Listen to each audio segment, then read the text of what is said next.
Honey honey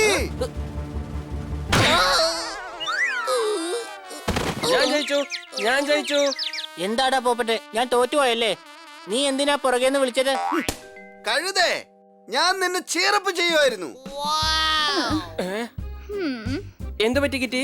കണ്ടിട്ട് എന്തോ tension ഉണ്ടെന്ന് തോന്നുന്നു. അതെ, ഒരു ഓൾഡ് ഏജ് ഹോമിന് വേണ്ടി ചാരിറ്റി ഷോ ചെയ്യാന്ന് വിചാരിച്ചതാ. പക്ഷെ പ്ലേ ചെയ്യാനായിട്ട് ആരെയും കിട്ടുന്നില്ല.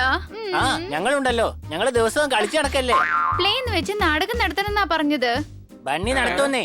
നാടകം നടത്തുന്നതിൽ അവൻ കേമന. ഇഷ്ടപ്പെടാത്ത ആഹാരം എന്തെങ്കിലും മേഡം തന്നാ ഇവൻ വയറുവേദന എടുക്കുന്നത് പോലെ നാടകം കളിക്കും.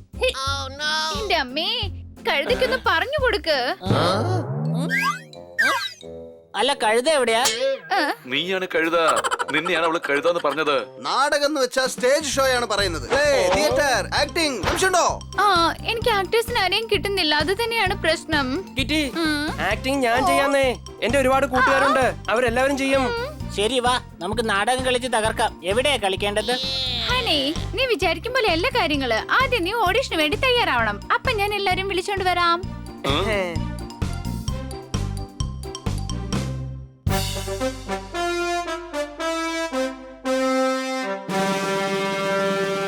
ശരി, എന്നാ നിനക്കറിയാവുന്ന ആക്ടിംഗ് എല്ലാം ചെയ്ത് കാണിക്ക്. സർ, എല്ലാം ഇവിടെ തരികിടയാണ് സർ. ഒരു ദിവസം ഞാൻ കടയിൽ പോയി എന്റെ കൂട്ടുകാരന്റെ വിവാഹത്തിന് ധരിക്കാനായി ഒരു കുർത വാങ്ങിയായിരുന്നു. ആ കുർതയുടെ വില 500 രൂപയായിരുന്നു. വിവാഹത്തിന് പോയപ്പോ എന്റെ കൂട്ടുകാർ എന്നോട് ചോദിച്ചത് എന്താണെന്ന് അറിയാമോ? ഈ 10 രൂപയുടെ കുർത എവിടെ നിന്ന് കിട്ടിയെന്നാണ്. എടാ ചോർദാറെ, നിനക്ക് ഭാവം ശരിക്കും വരുന്നില്ല. നീ ഒന്നുകൂടെ ശ്രദ്ധിക്കണം. നീ ജഡ്ജൊന്നും ആവണ്ട, പോയി ആക്ട് ചെയ്യേ. ഞങ്ങളെ ആരും സ്വാഗതം ചെയ്യില്ല. ചിലപ്പോഴൊക്കെ ഞങ്ങളെ സ്വാഗതം ചെയ്യുന്നത് നല്ല തൊഴിയോട് കൂടിയായിരിക്കും. അപ്പൊ നമുക്ക് നല്ല ദേഷ്യം വരും. ആ ദേഷ്യത്തിൽ നമ്മൾ എന്നെയാണോ നീ ഇത്ര തല്ലിയത് എന്ന് പറഞ്ഞ് പ്രശ്നങ്ങളൊന്നും ഉണ്ടാക്കാതെ മിണ്ടാതെ എവിടെങ്കിലും പോയി കിടന്നുറങ്ങാൻ നോക്കും.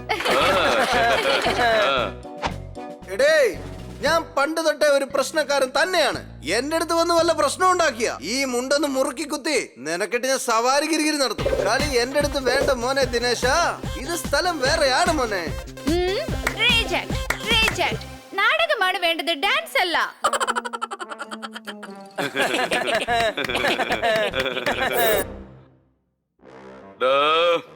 ഈ അങ്ങാടിയിൽ കിടന്ന് പ്രശ്നം ഉണ്ടാക്കുന്നത് ആരാണെന്ന് പറയടാ.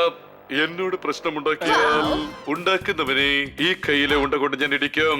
ഇടിച്ചവന്റെ കഥ കഴിച്ചിട്ട് അവന്റെ ഫോട്ടോ എടുത്ത് ആ ഫോട്ടോ എന്റെ വീട്ടിൽ തൂക്കിയിടും. എന്ത് നല്ല ആക്ടിങ്ങാ, എന്ത് നല്ല ശബ്ദാ നിന്റേത്. എന്റെ അമ്മോ സണി, നീ എന്തായാലും കലക്കി. കിറ്റിക്ക് സന്തോഷായി. നീ ഉണ്ടല്ലോ, നീ ഒരു പുരുഷനല്ല, നീയൊരു മഹാപുരുഷൻ. കിട്ടിപ്പോയി, എനിക്ക് എന്റെ ഹീറോയെ കിട്ടിപ്പോയി. കിറ്റി, എന്തായാലും നിന്റെ ഹീറോ ഞാൻ ആയിക്കൊള്ളാം. കൂടാതെ എന്റെ ശബ്ദവും നിനക്ക് ഇഷ്ടപ്പെട്ടല്ലോ. ശബ്ദം എനിക്ക് ഇഷ്ടായി. അതുകൊണ്ട് നീയാണ് അക്ബറായിട്ട് അഭിനയിക്കേണ്ടത്. ബണ്ണി സലീമും പിന്നെ ഞാൻ അനാർക്കലിയും. നിർത്തൂ. എന്തുവാണ് ഇത്? അപ്പൊ ഞാനെന്താ ചെയ്യാ? ഞാനും ആക്ടർ തന്നെയല്ലേ. നിൽക്കൂ, ഞാൻ ചെയ്ത് കാണിച്ചു തരാം. വേണ്ട, കളി എന്നെ പഠിപ്പിക്കാൻ നോക്കണ്ട. അങ്ങനെ കളി എന്നെ പഠിപ്പിക്കാൻ നോക്കിയാൽ കളി എന്താണെന്ന് നിന്നെ ഞാൻ പഠിപ്പിക്കാം. കളി അങ്ങ് അവസാനിക്കും. നീയാണ് ഇതിലെ ബൗൺസർ. കലക്കി പൊളിച്ചു തിമിർത്തു. സലീം അനാർക്കലിയുടെ കളിയിൽ ബൗൺസർ എവിടെ നിന്നാണ് വരുന്നത്? ഒരിടത്തും വരില്ല. പക്ഷെ നാടകം നടക്കുന്ന സ്ഥലത്ത് നിന്നെ പോലെ ആരെങ്കിലും പ്രശ്നം ഉണ്ടാക്കിയാ തൂക്കിയെടുത്ത് വെളിയിൽ എറിയാൻ വേണ്ടിട്ടാ ബൗൺസറുടെ ആവശ്യം വരുന്നത്. നാളെ തന്നെ റിഹേഴ്സൽ തുടങ്ങാം. ഞാൻ ഓരോരുത്തർക്കും അവരവരുടെ റോളുകൾ പറയാം. അടുത്ത ആഴ്ച തന്നെ നാടകം തുടങ്ങാം.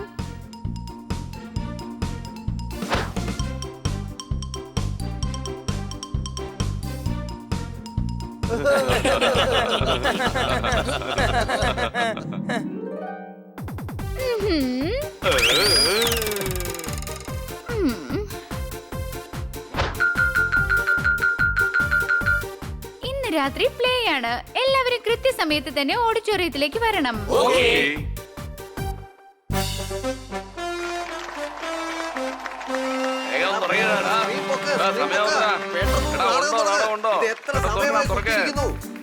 നിങ്ങൾ ചെയ്യേണ്ട കാര്യങ്ങൾ ചെയ്യേണ്ട സമയത്ത് തന്നെ ചെയ്തിരിക്കണം. നല്ല നാടകം കാണണമെങ്കിൽ കുറച്ചു നേരം കാത്തിരിക്കണം. അടികൈ. എത്ര നല്ല സിനിമകൾ വന്നാലും നാടകം കാണുന്ന സുഖം വരികയുമില്ല. നാടകങ്ങൾ എത്രയുണ്ടായാലും സലീം അനാർക്കലി പോലെയുള്ള കഥ ഉണ്ടാകുകയുമില്ല. കൈയടി. കവിതകൾ ഇഷ്ടമാണെങ്കിൽ ഞാൻ ഒന്നുകൂടെ ചൊല്ലാം. എടാ നിർത്താൻ എത്രയും പെട്ടെന്ന് നാടകം തുടങ്ങാൻ പറടാ. എടാ ആരടാ അത് പറഞ്ഞത്? തൂക്കിയെടുത്ത് ഞാൻ തൂമ്പ് കൊണ്ടടിക്കും. എന്നാ ശരി, ഇപ്പോൾ തന്നെ നാടകം തുടങ്ങാം. സലീം അനാർക്കലി. ബാദ്ഷാ സലാമത്ത് സിന്ദാബാദ്. തെറ്റാണ്. ഇത് ബാദുഷാ സലാമത്തല്ല, ഇത് ബാദുഷാ അക്ബറാണ്.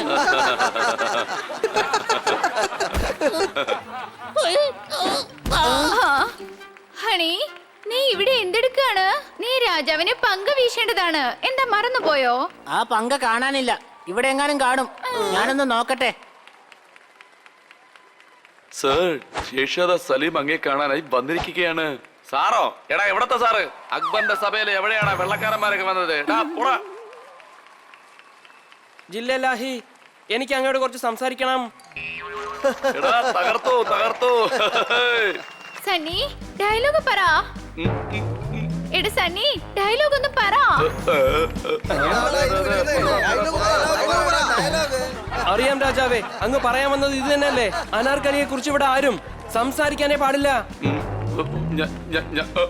പക്ഷെ എനിക്ക് അനാർക്കലിയെ കുറിച്ച് മാത്രമേ സംസാരിക്കാനുള്ളൂ. അപ്പൊ അങ്ങ് പറയായിരിക്കും അങ്ങക്ക് അനാർക്കലിയും ഞാനുമായിട്ടുള്ള ബന്ധം ഇഷ്ടമില്ലാന്ന്. രാജാവിന്റെ പൗരത്വത്തിലാണേ.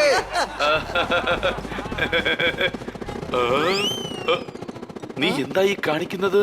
പഴയ കാലത്തുള്ള പങ്ക് എവിടെ പോയെന്ന് അറിയില്ല. അതുകൊണ്ടാ ഞാനിത് കൊണ്ടുവന്നേ.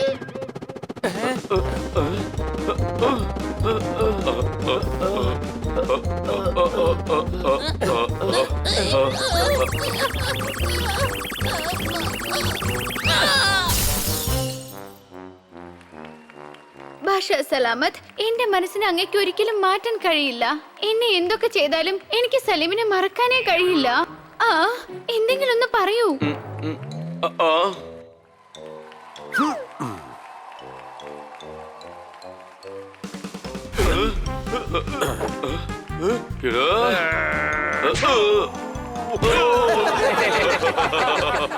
നോക്ക്, നീ ആ സലീവുമായിട്ടുള്ള തരികിടി എനിക്ക് ഒട്ടും ഇഷ്ടമല്ല. മനസ്സിലായോ? അനാർക്കലി ഇല്ലാതെ എനിക്ക് ജീവിക്കാൻ കഴിയില്ല. അതെയോ? ദേ നോക്ക്, ഈ സലീം പൈലിനെ പിടിച്ചോണ്ട് പോയി വല്ല തുറങ്കിലും അടയ്ക്ക്. തുറങ്കിലടക്കേണ്ടത് എന്നെയാണ്. ശരി, എന്നാൽ നമ്മുടെ കിറ്റിയെ പിടിച്ച് തുറങ്കിലടയ്ക്ക്. അനാർക്കലിയെയാണ്. എടാ, ഇത് ഫുള്ളായിട്ട് കൺഫ്യൂഷൻ ആയല്ലോ. എല്ലാത്തിനെയും പിടിച്ച് തുറങ്കിലടയ്ക്ക്. അയ്യോ, അക്ബറിന് വട്ടാടാ, വട്ട്.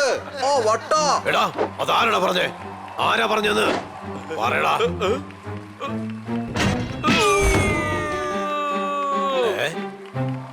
എടാ, നീ ഇവിടെ എന്തെടുക്കോടാ? ഞാൻ ഭാഷയാണ്. ഭാഷ. അതൊക്കെ പണ്ട്. യുദ്ധം ചെയ്യ്. ആര് ജയിക്കുന്നു അവരാണ് ബാദ്ഷാ.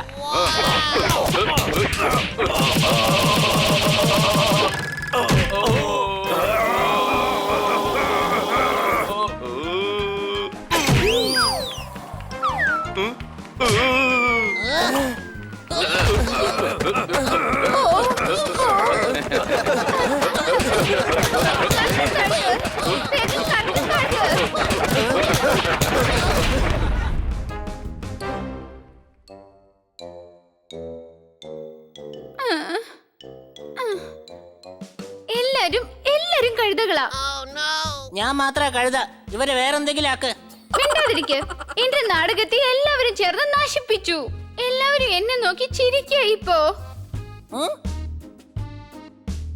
നിങ്ങളുടെ നാടകം വളരെ നന്നായിരുന്നു. കൊറേ കാലമായി ഞങ്ങളിങ്ങനെ ചിരിച്ചിട്ട്. എന്തായാലും നിങ്ങളുടെ കോമഡി പ്ലേ അടിപൊളിയായിരുന്നു. കോമഡി പ്ലേയോ? എന്നാൽ ഈ പ്ലേ എനിക്ക് വളരെ ഇഷ്ടപ്പെട്ടു. ഈ നാടകത്തിന് ഞാൻ സ്പോൺസർ ചെയ്യാം. ലോകം മുഴുവൻ ഈ നാടകം നമുക്ക് കളിക്കാം.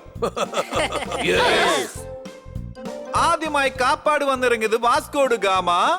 നിങ്ങളുടെ ജീവിതം മാറ്റിമറിച്ചു നിങ്ങൾ ചെയ്ത ഡ്രാമ. ആടികൈ.